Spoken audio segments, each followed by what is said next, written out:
4th of July had always been the Donovan family's favorite day of the year. The flags, the food, the fireworks, the music. Their street came alive with the smell of street tacos, ribs, and some of that good smoke. From the outside, everything was picture perfect. But inside the Donovan home, something was deeply wrong. No one knew something was brewing deep down. John Donovan stood at the kitchen sink, staring blankly out the window. He didn't see the kids running through the sprinklers or hear the classic rock playing on the radio. His mind was far away, buried in debt, bad decisions, and threats he couldn't ignore anymore. His wife, Marcy, was bustling around behind him, flipping burgers and singing, listening to music, sipping her wine. She paused when she noticed him. "You okay?" she asked with a warm smile. Damn, that smile made his stomach do flips. John forced one back. "Yeah, just tired." She nodded and turned back to the grill, but he didn't move, just staring at his family. Everything he did was for them, and he messed up big time, and there was no going back. Later, in the garage, John opened an old metal toolbox. Inside was a pistol, a red notebook, and a single poker chip. This chip was worth more than his house. He held the chip between his fingers and stared at it like it might save him, but it wouldn't. He'd already gambled away everything, their savings, the kids' college fund, the house, and the men he owed weren't patient. They wanted their money by midnight. John ran a hand down his sweaty face. Then quietly, he whispered to himself, "You bet it all, and lost. There's no coming back." As night fell, the neighborhood lit up with color and sound. Fireworks boomed above the treetops, and kids cheered with every pop. Marcy called the children in for dinner. "Come on, let's eat before the finale." John smiled a little too wide. "You guys go ahead," he said. "I'll light the big one last." Marcy leaned over and kissed his cheek. "Don't take too long." He watched them walk into the house. His smile faded. He turned back toward the garage. Inside, the house was quiet now. The only sound was the occasional crackle from the TV showing a patriotic concert.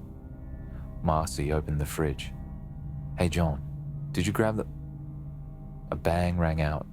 Blood splattered across the stainless steel. Marcy collapsed to the floor, eyes wide and empty. Upstairs, 14-year-old Lena froze. She'd heard something, a loud pop, not fireworks, something else.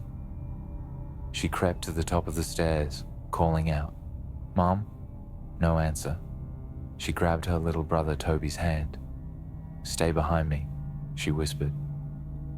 They moved slowly, each step echoing through the now too quiet house.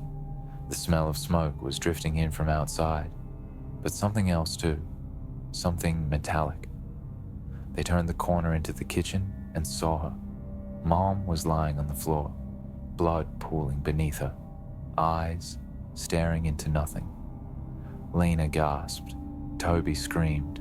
Lena rushed to the phone on the wall and dialed 911, but the line was dead. God, she didn't even hear John coming down the stairs. "You think they'll forgive me?" he muttered behind her. "When it's all over?" Lena turned and saw him, gun in one hand, the red notebook in the other. She grabbed Toby's arm. "Run!" Fireworks outside screamed into the air, but inside the house, it was war.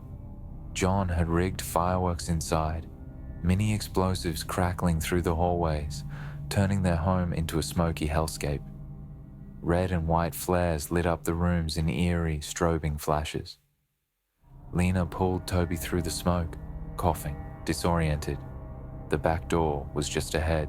They were almost there. Almost, John grabbed Lena's ankle and yanked her to the ground. "Stop running," he hissed. "We can end it together." Lena screamed and kicked wildly. Her foot caught his jaw.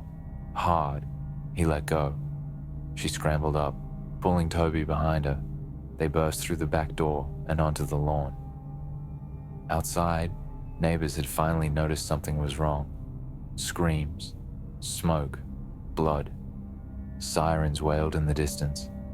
Then John stepped out behind them, slowly, dragging an American flag soaked in blood.